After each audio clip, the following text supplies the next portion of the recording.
Once again, here I am. House shrink. A little water.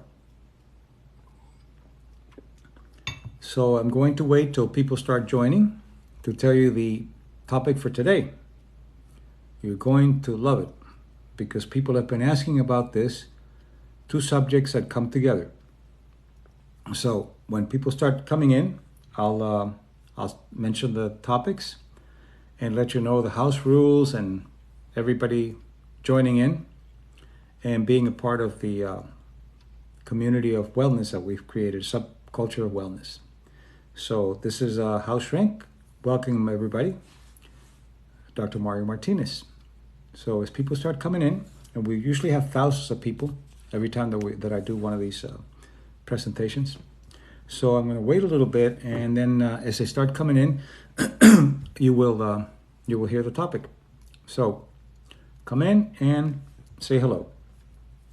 And meanwhile, I'll drink some more water. Here we go.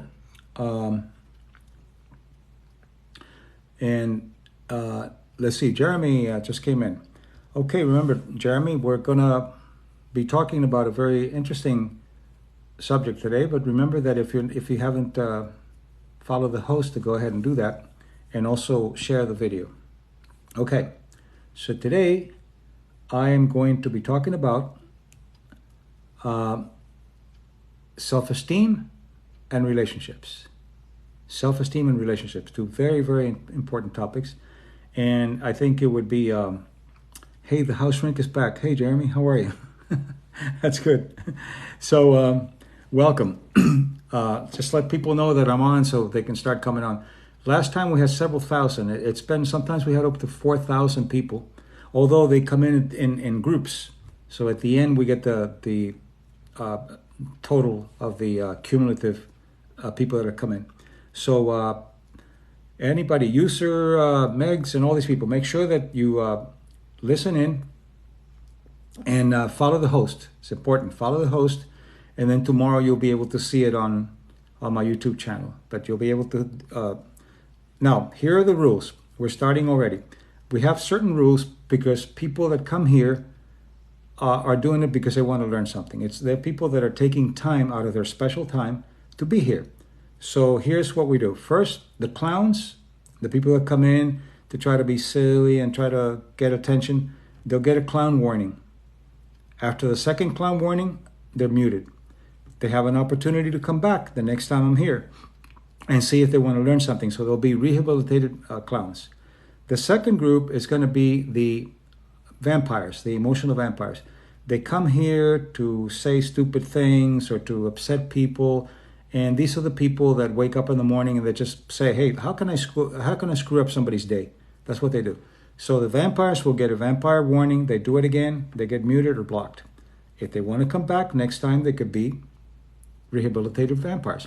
And the third group that I'll be talking about is the people that are giving advice here. If you come here to learn something on biocognition from a clinical psychologist, don't give advice because the advice may be totally opposite of what I'm talking about here. So the advisors will also be given a warning, and if they advise again, they'll be gone. Why am I being so strict about it? Because that's the only way that I can keep the kinds of information that I want to share with you clean and to the point. Otherwise, we get all kinds of distractions and people just trying to be funny and not really paying attention to what you have here. So I have great respect for the people that just join, people that always join here, and I want to give you my best. So if I want to give you my best, we have to have few interruptions. The only person that can do advice here is Samantha.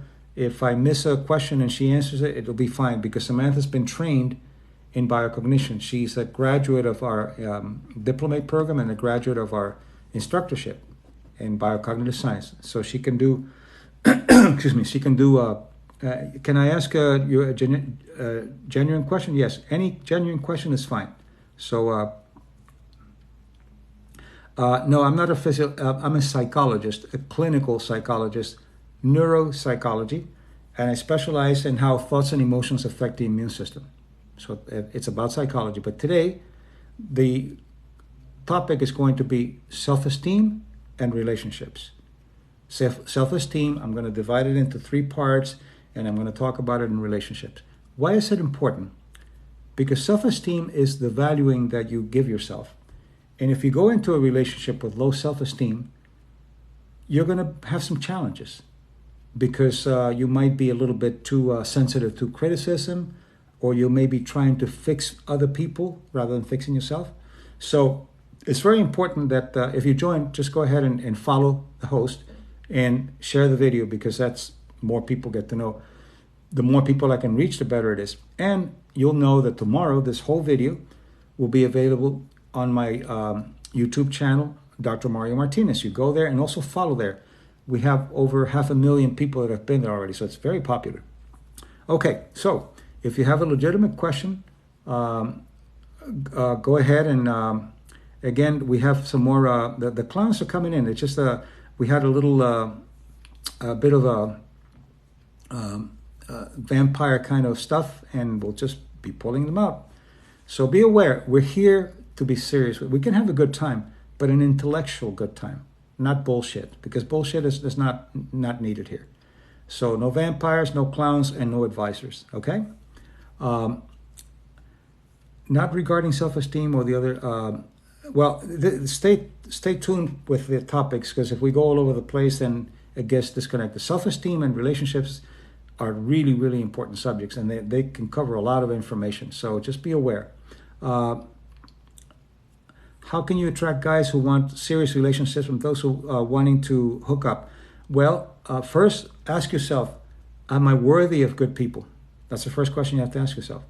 And you might say, of course I am, but ask yourself really, am I worthy of good people?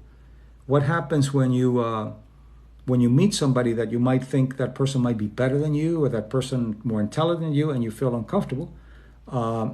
And that means that self-esteem is low. So the thing to do is first ask yourself, how is my self-esteem? And I'll be covering this in a moment, but just to answer that question. And then what kind of people do I want? Well, you want people who are intelligent, people who are interested in life, and who are interested in having a partnership if you want a real relationship. Not someone who's going to be with you today and go to bed and you're done. And you don't want those kind of hookups. You want relationships that have meaning, because the relationships are very powerful. Actually, people in good relationships are in health and better health than people who are not. So what is a rebound, and how does that affect both parties? Well, the rebound is a very important component. Usually what happens, if you have low self-esteem, then you will want to be in a relationship as soon as you finish one, because you feel you've been abandoned or betrayed or whatever, and you want to have another relationship. That's what's called the rebound effect.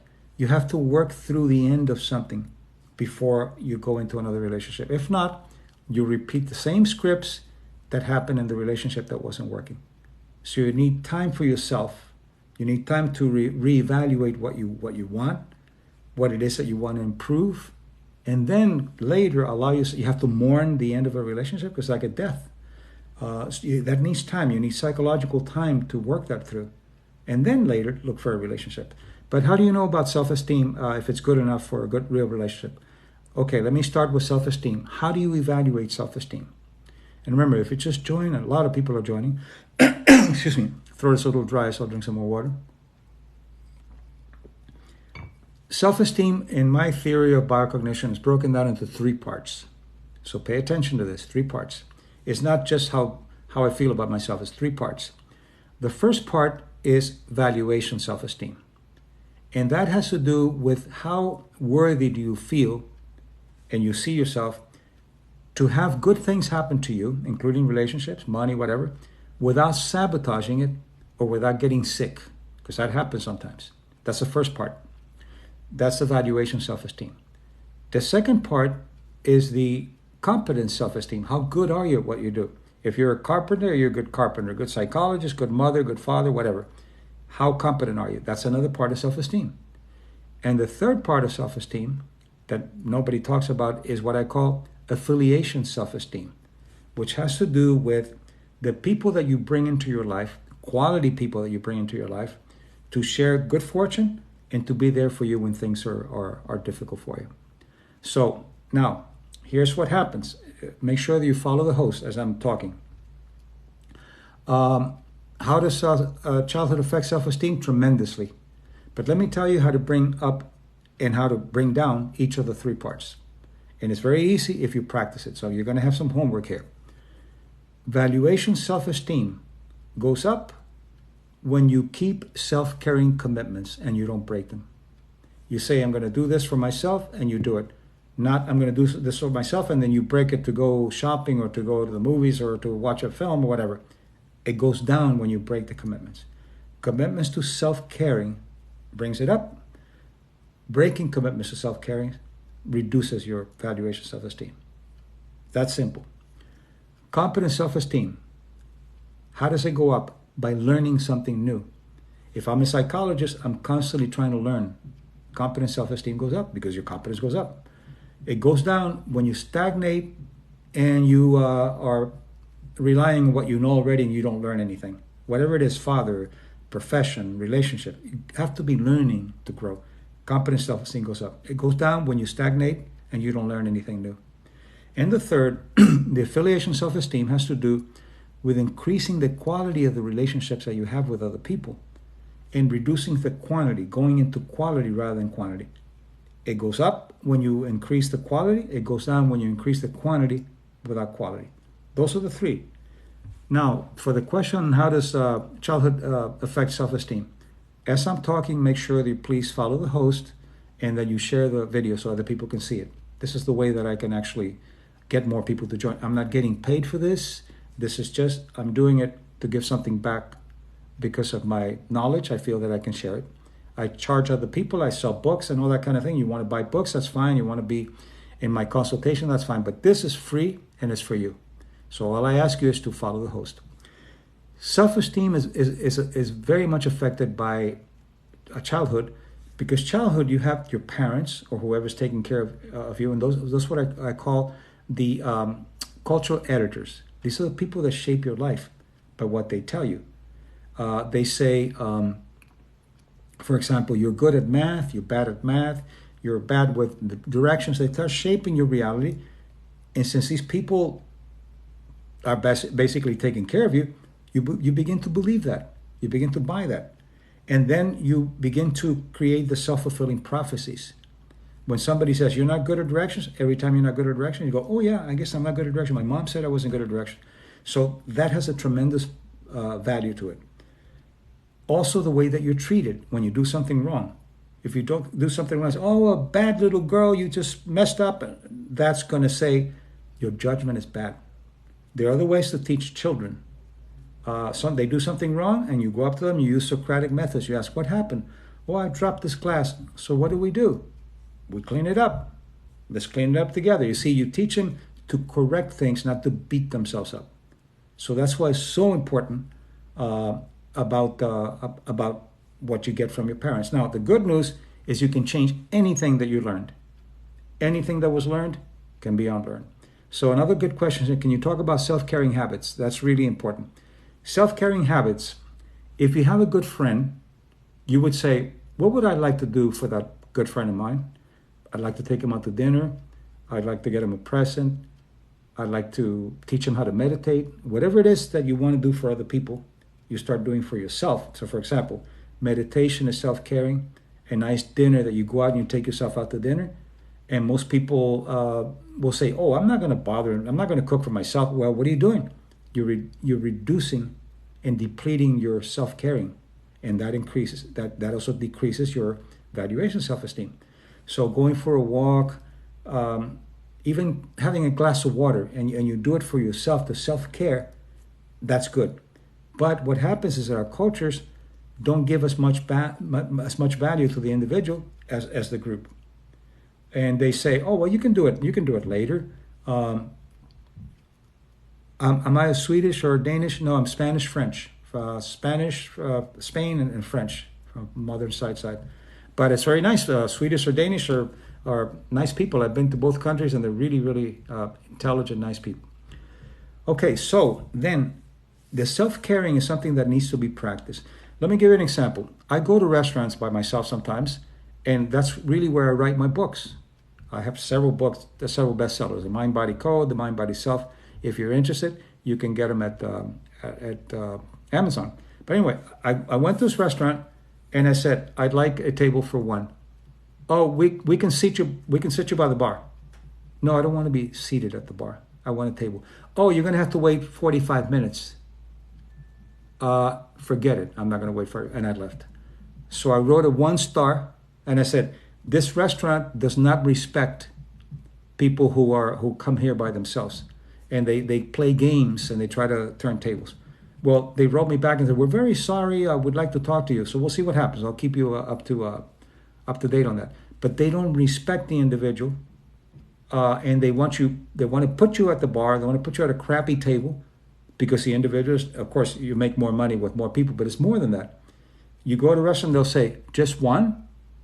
And I just go, what the hell is this? How many do you need? Oh, no problem.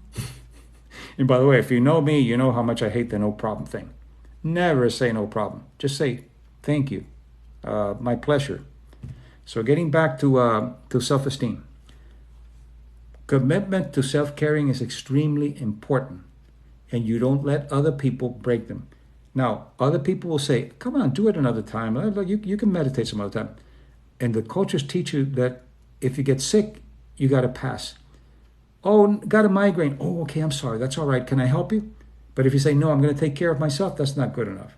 They'll say, hey, no, look, do it some other time. Let's just go shopping. Let's do whatever. And that's when you have to really set your limits and say, no, I'm sorry, I'm not.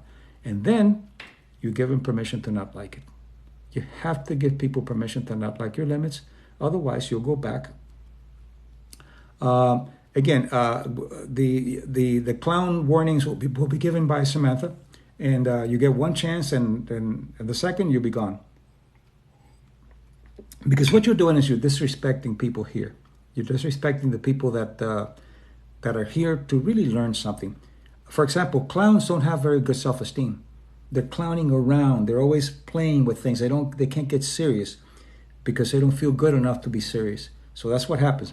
But if you want to be a rehabilitated clown, which means, yeah, I used to be a clown, but I want to be serious and find out who I am and get some worthiness, then you're welcome. You're welcome back.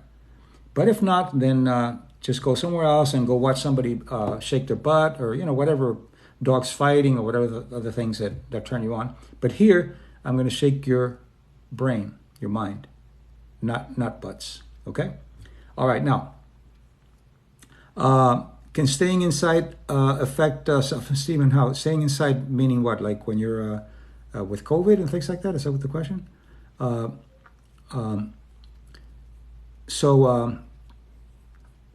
Again, try to stay away from politics and try to stay away from religion and gender and all that. People ask me about gender. What is your gender? What is this? Do you like this? I'm a humanist. I don't give a damn what your gender is. I care about your character. I care about who you are. I don't care about what you choose to identify yourself with. If you have good character and you're a truthful person and a just person and a compassionate person, then you're fine. So don't ask me about genders or pronouns. To me, that means nothing. It means nothing, the pronouns. What matters is the person. There's another bias. The pronouns are not just the only bias that people are playing around with. There's the age bias. Some people say, how old are you? I'm 30, and they'll treat you one way. I'm 80, they'll treat you another way. So those are biases that block people into things and take their humanity away. Because you're a hell of a lot more than your age. You're a hell of a lot more than your pronouns or your gender identity or whatever. So just be yourself, a person, and forget all that other stuff. Find out what your character is, and that's what matters. So anyway, you're so handsome. Oh, thank you. I appreciate that. See, I didn't say, no problem. Thank you. That's very nice if you say that. Because look, here's what's so important about self-esteem, by the way. When someone gives you a compliment, you're intelligent or you're this, you're that, instead of denying it, which is pseudo-humbleness, what you do is you give yourself an opportunity to feel gratitude. And gratitude is really good for the immune system. You have all kinds of hormonal, you have dopamine, which is a neurotransmitter, endorphins, oxytocin. When you're gratitude, when you say no problem, or if somebody says, oh, I like your T-shirt. Oh, it's so old. No, Thank you. I'm so glad you like it. That's another way of bringing your self-esteem up. Feeling that you're worthy enough to accept the kinds of compliments that they're giving you. Okay, so you look like Kevin Nealon. I don't know who Kevin Nealon is, but I hope he's a nice guy. They keep asking about the portrait and behind. Behind over here on this side, that is called a Mohawk pilot, and it's a tribute to the Native American pilots in World War II, and that's a watercolor. And then here is this is over here Samson, the betrayal of Samson. If you look at the picture, you can see that Samson is in negative space, which is the white part of it, and they're cutting his hair. So the betrayal of Samson or the betrayal of love. Do I sell my art? Yes, you can go to biocognitive.com and look at the shop, and there are all kinds of arts there. They're originals, limited prints. So there are all kinds of arts there. Some are expensive and some are not. Okay, getting back to self-esteem. So self-esteem, the three parts of self-esteem. Now, so what happens in a relationship? You take that to a relationship, but in a relationship, what you're taking also is what I call your archetypal wounds. And the archetypal wounds are three ways that you're wounded by your tribe or by your, what I call your culture editors, parents, teachers, people in this position of power. And they could either wound you with abandonment, emotional, physical. They can shame you, or they can betray you. Those are the three. And when you bring that into a relationship, either by learning it by watching your parents shaming themselves or shaming you, then the intimate language of love that you learn is the intimate language of betrayal, of shame, or abandonment. And that sometimes people will say, I've been in relationships several times in my life, and every time I get abandoned, or I have to abandon, because the intimate language of love that you learned was abandonment. And those things all of them can be fixed. I have books about that. And here I want you to think about it. If you want to get a book, it's The Mind-Body Code and The Mind-Body Self. You can get them on Amazon, and they talk about all of these things that I'm talking about at a deeper level. Does your ego influence your self-esteem? Well, it's a really important question. Ego is a mask that you put up to deal with the world. It's kind of you negotiating the world, and here I have to be funny, here I have to be intelligent. That's not self-esteem. Self-esteem is when you go in and you're privately talking to yourself and you're privately evaluating yourself where nobody's listening. That's self-esteem. So that's a really good question. Okay. Anyway, so a lot of questions here. Would you support someone with a personality disorder not being medicated? I can't give you that answer. It would be unethical. I'm a licensed clinical psychologist, and I can't answer things of patients that I haven't seen. So that has to be worked out with the person's therapist or their professionals. I can't give you any advice on that because it would be unethical and it would be inappropriate. So if you just joined, make sure the first thing to do is to follow the host and share the video. And tomorrow it'll be available. It'll be available at the YouTube channel, Dr. Mario Martinez. Can you have a high and low self-esteem at the same time? Well, this is what's so important, to look at the three parts of self-esteem, because one could be high, one could be low. Let's say that you have high competent self-esteem. You're really good. You're a CEO and you're heading a multi-billion-dollar company, and you get home and your partner beats you up emotionally. How's that possible? Well, because you have high competent self-esteem and low valuation self-esteem, and they need to be worked out. Or you have very competent, you're very good, and you also like yourself, but you have no friends. That is low affiliation self-esteem. So this is when you break it down, you can begin to see, you would then see that if one is high, the other one's low, then you work on all of this.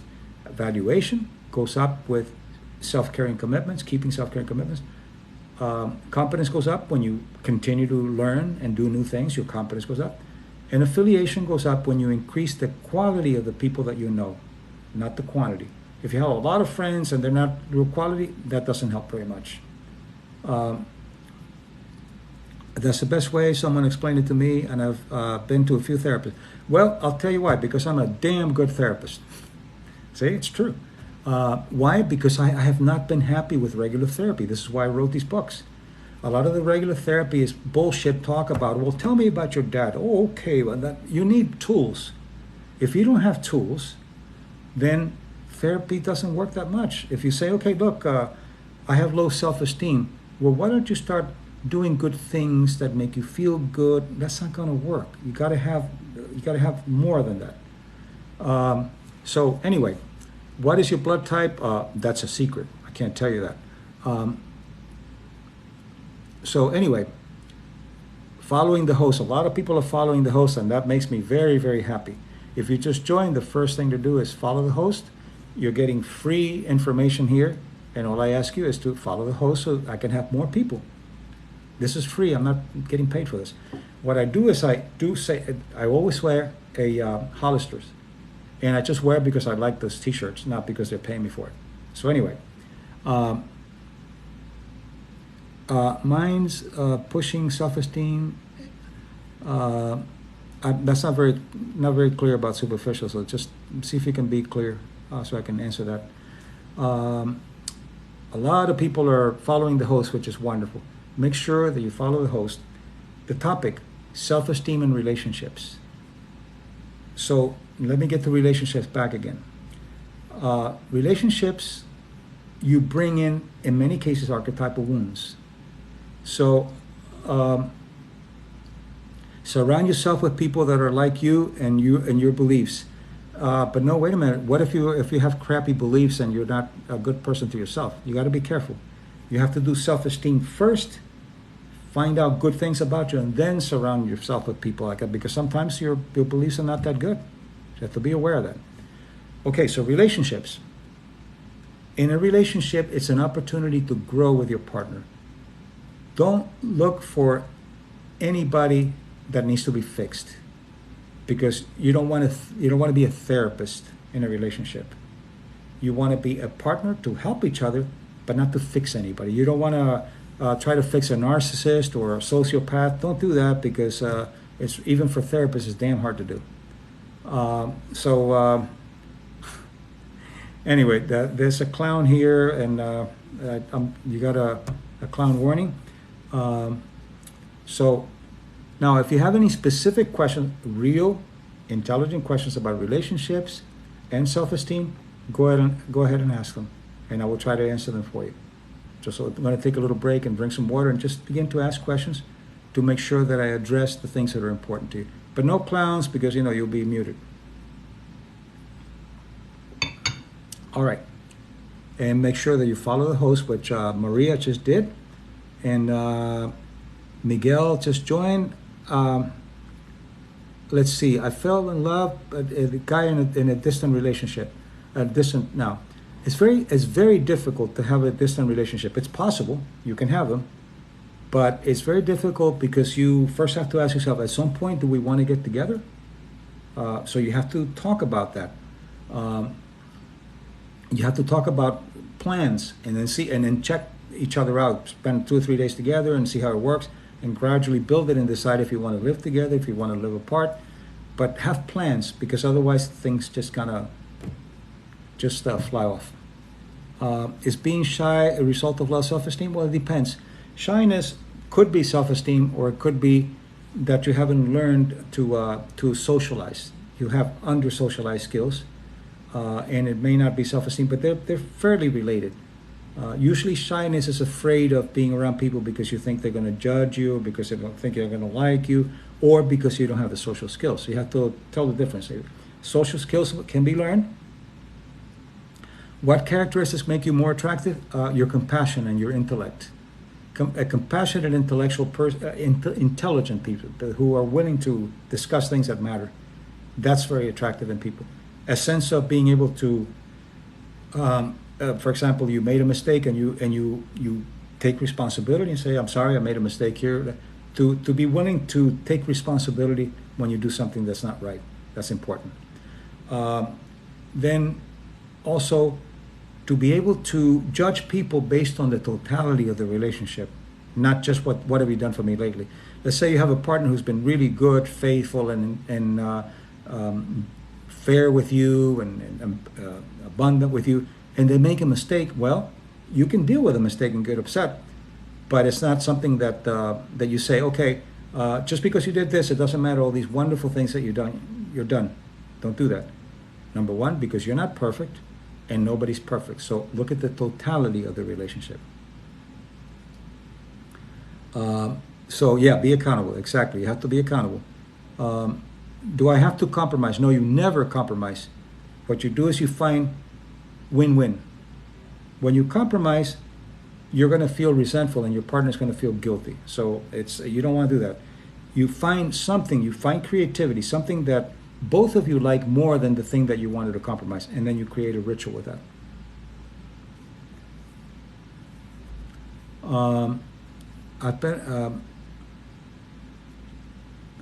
I've never been in a relationship before, and I'm 25. Is it normal to want attention, not a partner? Well, ask yourself, what do you want, attention, or you want a partner that you can share your life with? Ask yourself that question, and you'll know. If you want attention, become an actor or an actress. If you want a relationship, then learn about relationships. Read my books, pay attention to the things I'm talking about. But no, I'll tell you something that most people will not tell you. I think that relationship should be a mutual admiration with each other. Admire your partner, and your partner admires you. Who doesn't like to be admired? Some people say, oh, no, I don't want to be admired. I want to be treated like crap. Come on. Everybody likes to be admired, but you have to admire back.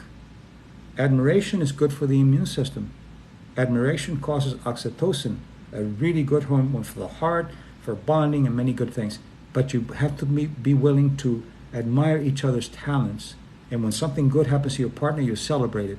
And the same thing. So mutual admiration is extremely important. The books, you can go to my page here, House Shrink, and you see both of them. The books are The Mind-Body Code and The Mind-Body Self. They're both bestsellers. They're good books. And you can get them at Amazon. Hello, Sparky, BAE, everybody that comes in. I'm talking about self-esteem and relationships. I'm a clinical psychologist, House Shrink, and you can go to also to my YouTube tomorrow and watch this whole thing at Dr. Mario Martinez. So make sure that you follow the host and you share the video. Is it true that you should end up with someone who admires you more than you admire them? No, I don't think so. I think you both have to more or less have the same level of admiration.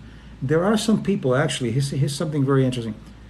I've seen relationships and worked with a lot of people, and you have one that admires more than the other, and that person is comfortable doing that.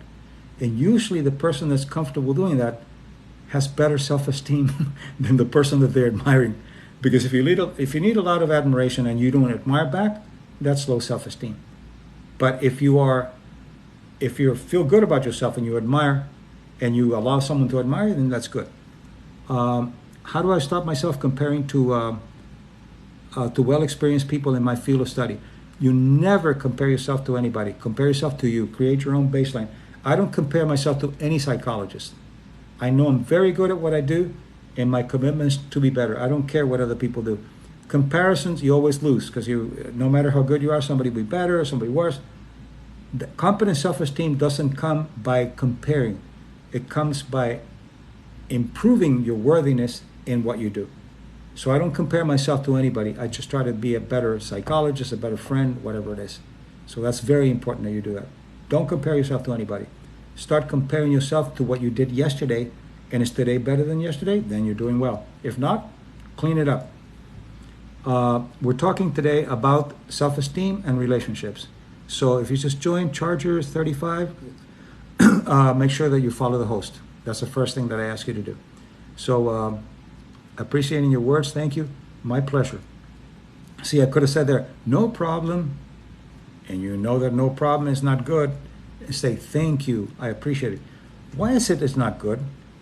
Because your language will affect your perception, and your perception will affect your biology. So if you had an opportunity to be grateful and you say, no problem, you're walking on eggshells. I'm trying to avoid problems. I don't want to upset anybody. All that kind of political correct crap. Thank you very much when somebody gives you a compliment. I always tell myself I have to be 1% better than, that's good, but don't be compulsive about it, because if you're not, let's say you work out, all right? I work out every day, but sometimes I don't want to work out. Say, okay, I won't work out today, then tomorrow I'll do this and this.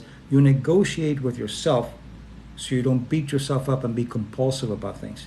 You do it, but if one day you don't want to do it, okay, well, tomorrow I can do a little bit more, or be kind to yourself. Because if you're not, the compulsiveness will eventually become punitive and you stop doing whatever it is that you're doing. So be kind and be reasonable with yourself, and don't be too compulsive about it, but be committed. Keep commitments. Keep 90% of your commitments, and you're in really, really great shape. Or the compliments here, thank you for your compliments. That's very nice of you, and I appreciate being here. And make sure that you follow the host. Now, if any of you came in late, this whole video will be available to you completely on YouTube tomorrow under Dr. Mario Martinez. Remember that, and make sure that when you go there, you follow, because if you follow, you know what happens. You can always you'll know that when I'm on, and then you can decide to come on or not. How do I get rid of self-doubt? By gaining information on when you do something and it turns out right. That's information. If you doubt yourself, look at times when you did something that you did well. And let's say I doubt myself, I doubt my ability to, okay, when did I do something right? Bring it up and don't keep it in your head. I remember that I did this and that was pretty good. I made a decision, I felt good. Then embody it. Embodying is very important in biocognition. Embodying means that you allow it to land in your body to see how it feels. And then say, I'm going to be doing things and I'm going to be testing. Don't do major things, cool. Small things, I'm going to do this. Oh, that worked out. That worked out. And usually self-doubt was taught. You were taught to doubt yourself by either parents who were too strict or not strict at all. Extremes don't work well. If they were too strict, they taught you to question your judgment, because no matter what you did, it was wrong. If they're not strict, and if they're just totally do whatever you want, then you don't know what's good and right. You don't know what's bad. So it's a judgment issue. And you can teach yourself to then learn doubt by, where did I learn it and how can I unlearn it? Read my books, The Mind Body Code, The Mind Body Self, and I have a lot of information there. And also I have over 200 free videos on YouTube on Dr. Mario Martinez. How do I motivate myself to do anything? Don't motivate yourself to do a damn thing. Motivation is a manipulation. You don't motivate yourself, you inspire yourself. What's the difference? Motivation is based on, if I do this and I get this, or if I feel good, I feel that. That's you don't need that. Do it mechanically. I'm going to get up in the morning at 8, rain or shine, I get up, I don't care, no motivation. And then you inspire yourself by saying, now that I'm up, what is it that gives me passion in my life? What is it that gives value to my life? If you get up in the morning and you say, oh, another day, then you got to figure out what you're doing in your life. That you're not, motivation is a manipulation. It's for rat psychology, not for human beings. And I have videos on that, so look that up on my YouTube channel, and I can expand more on it. So forget about motivation. I always get rejected. I don't understand why. Question that, because you don't always get rejected. You only pay attention to when you get rejected. So go back, sit quietly, comfortably, go back to times when you were not rejected and see. So you begin to question the always and the never. You were taught rejection, so you have a selective memory that says, I'm only going to store the things in the times when I'm rejected. When I'm not rejected, I'm not going to look at it. So it's influencing self-esteem, of course. Rejection and influence, but find out who rejected you and who taught you how to be rejected. You learn how to be rejected. Ask yourself, what are the things that I'm doing? Ask your friends, hey, what am I doing that might turn you off? And then learn. Is isolation for long periods of time bad for self-esteem? Great question. Depends. If you isolate to run away from people, it's not good. If you isolate to find out more about you, for example, you could go into a meditative place and hide for a year, or you could hide at home from people because you don't want to be around them. So it has to be, one has to be by choice to seek something good about you. The other one is to run away. So it's very important you see the difference. Well, what if one parent was very strict and the other one wasn't that strict? Find out what you learn from each. What did I learn from my dad being too strict? What did I learn from my mother by not being strict at all? And you're going to find out that they both have to do with judgment. They both have to do with your personal judgment. One didn't judge you at all. The other one judged you too much. Extremes cause a problem with feeling good about your judgment. So start practicing good judgment and see what you get. And once you get it, always embody it. Like let it go into the meter. Oh, I did this really good judgment here. This is really very good. How did that feel? Okay, good. Well, how did I do it? Look at strategies. How does your body feel? And are you accepting it? Worrying about the future situation, finance. Okay, here's what's a very important question here. And this has to do with relationships and self-esteem. By definition, the future cannot be predicted. When somebody says, in the foreseeable future, that's a dumb way to look at things. The future is not foreseeable. You can plan for the future, but always chaos can come in. And what the hell do I do? Here's what you do for the future. The only thing that you can count on for the future is your creativity. To be able to deal with the adversity. And your brain was made that way with that. Your brain was made with the software. We're not computers, but let me use a little metaphor. To be ready for the incompleteness. So what you do is you plan A, B, C. Done. The rest, if X comes in that wasn't planned, my creativity is what will guide me. And then you can trust your creativity in the present and in the future. That's all you can do. Practice it and you'll see your fear of the future will go away. Because then you know you can rely on something. But you can't plan everything because by definition, the future is unforeseeable. You can have some kind of approximations of what would happen. But when something new comes in, okay, I go to my creativity. That's what I can count on. Okay, we still have, now we had a clown here now. Okay, well, we know what we do. You got a warning. If you want to rehabilitate being a clown, why don't you say, hey, look, I want to stop being a clown. Teach me something. Then you're welcome. If not, goodbye. Why? Because we want to respect this audience here who's taking time to be here to learn something and be serious. So clowns usually are people who with low self-esteem, by the way. So if you're a clown, you have low self-esteem, which means that I can't be serious. I got to kind of keep it light with everybody and try to be funny so people will look it's a buffoon archetype. And clowns don't learn very much. The only thing they learn is how to make people laugh. But they don't go deep. So start going deep and find out what the hell is going on inside and give up the clown. And you're going to find some good things about you and some bad things that you can get rid of. So that's my advice to the clown. Okay? So now people are following the host, and that's wonderful. I think that's really a nice thing. My therapist tells me I need to create a relationship with myself, and I'm not sure how. This is how. Self-esteem. What we talked about, the 3 levels of self-esteem. But I'm not doing therapy here. I'm just giving you some educational things. But I would suggest that in addition to your therapist, read one of my books, especially the Mind-Body Code, which tells you a lot about how to develop a relationship with yourself. How do you do that? What would you do for your best friend? You begin to do for yourself.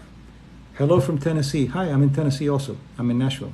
So welcome, Tennesseans. And by the way, anybody out of the country, let me know.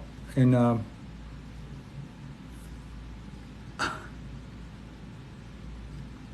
the interesting thing about clowns is that they never get it.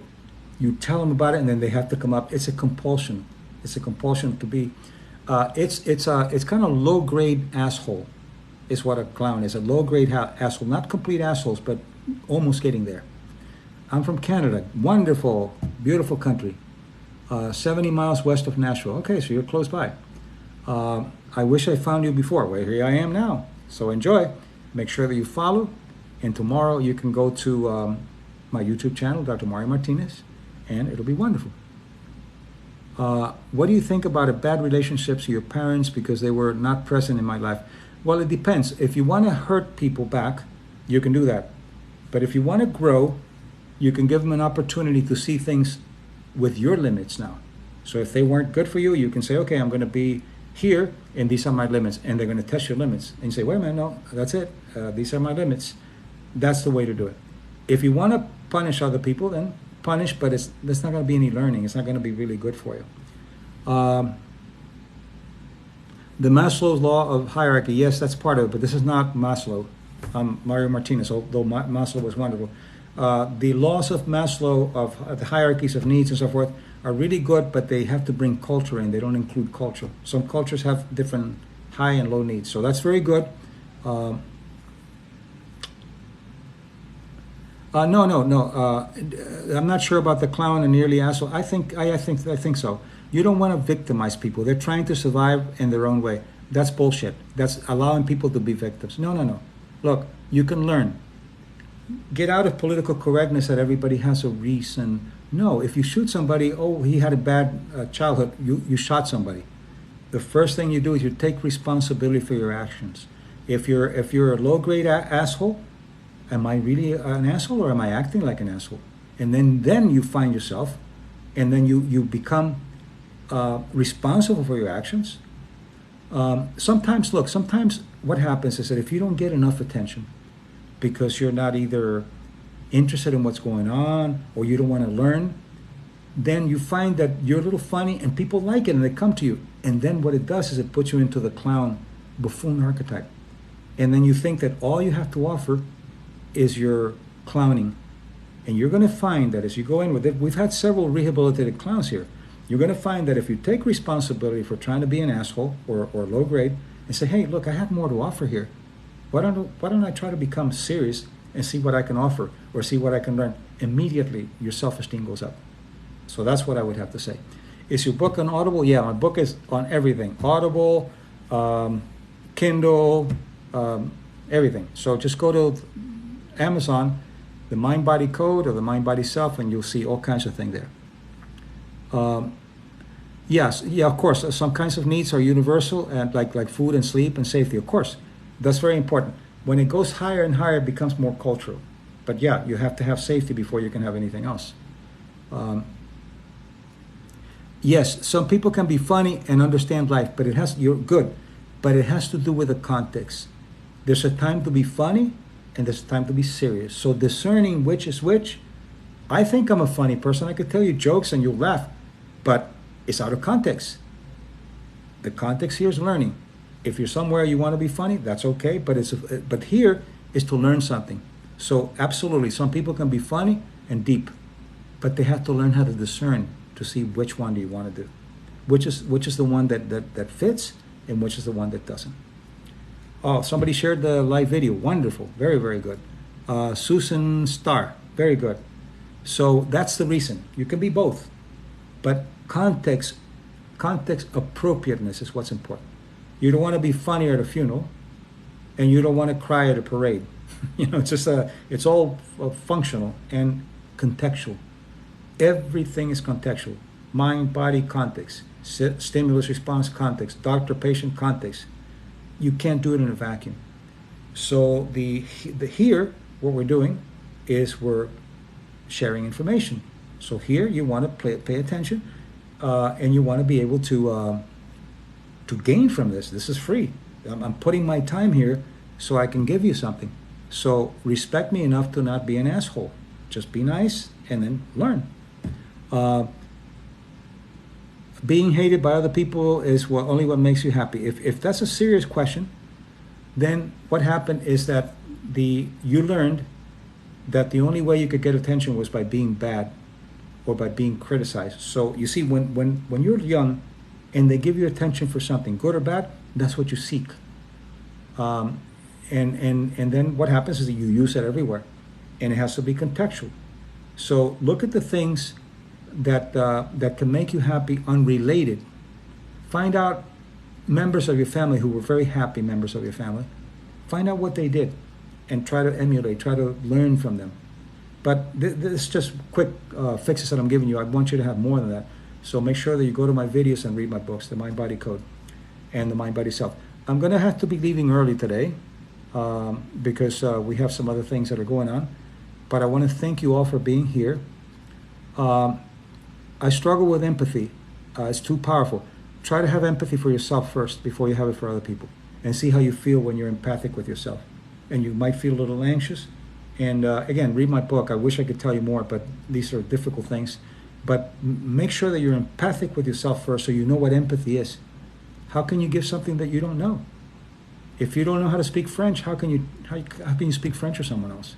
Well, you have to know empathy and self-love before you share it with someone else. Thank you for the little I got to hear. Well, you'll be able to hear it tomorrow in its entirety on my YouTube channel on Dr. Mario Martinez. So thank you, everybody. Before you leave, make sure that if you haven't followed, follow the host here, and be sure that you also share the video if you can. Why can some people not show vulnerability? That's the last one I'm going to be answering. Because they got burned when they were vulnerable early in life. So what you do is you show gradual vulnerability to the right people. This is why self-esteem is so important. This is where the affiliation self-esteem comes in. You want to be people with quality that when you're vulnerable, they don't take advantage of you like sociopaths or narcissists will do. If you're vulnerable, they use that as an opportunity to hurt you. So this is affiliation self-esteem has to do with the quality of the people that you choose to share good things and also to be vulnerable with. All right? How can I stop feeling obsessed? Read my book and you'll see. Because obsession is something that can be taken care of. The mind-body code, the mind-body self. So if you just joined, make sure that you follow the host. And I will see you soon. And tomorrow, remember, if you came in late, you can follow my YouTube channel, and you'll be able to see it there. You'll be able to see self-esteem and relationships. Okay? So anyway, enjoy and have a wonderful day, and I will talk to you soon. And thank you for all the compliments. And remember, the clowns can be rehabilitated. So come in next time and be serious with yourself.